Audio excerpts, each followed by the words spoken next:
मराठवाड्यावर अतिवृष्टीचं संकट कायम। आज आणि उद्या 2 दिवस 8ही जिल्ह्यात रेड अलर्ट। मुसळधार ते अतिमुसळधार पावसाची शक्यता।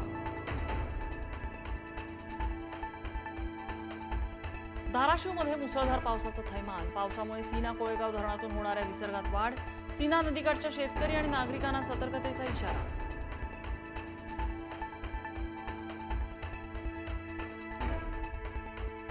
सदाभाऊ खोतांना माड्यातल्या शेतकऱ्यांनी दाखवला इंगा। पाहणी करायला गेलेल्या सदाभाऊ खोत यांचा संतापलेल्या शेतकऱ्यांशी सामना।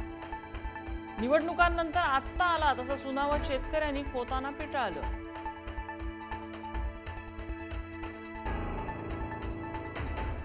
पूरस्थितीत सरकार कुचकामी। हेक्टरी 50,000ची मदत जाहीर करा। उद्धव ठाकरेंची मागणी। पूरग्रस्त महाराष्ट्राला पंतप्रधान मोदींनी 50,000 कोटी द्यावे। पीएम केअरमधनं नेमकी कुणाची केअर? ठाकरेंचा सवाल।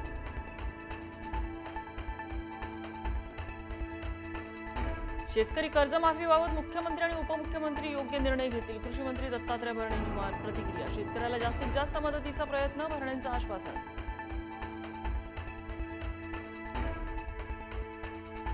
हिंगोलीत गौतमी पाटीलच्या कार्यक्रमावरून शेतकऱ्यांमध्ये रोष। पावसामुळे जिल्ह्यात विदारक परिस्थिती असताना गौतमीचा कार्यक्रम म्हणजे जखमेवर मीठ चोळल्यासारखं। शेतकऱ्यांचा संताप।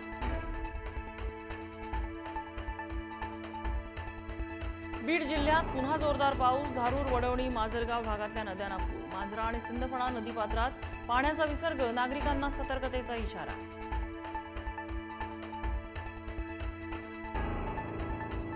उत्तर सोलापूर तालुक्यातील अनेक गावांना पुराचा फटका। तब्बल 7 दिवस बंद असलेलं शिवनी गाव पाणी ओसरल्यानंतर आजपासून सुरू।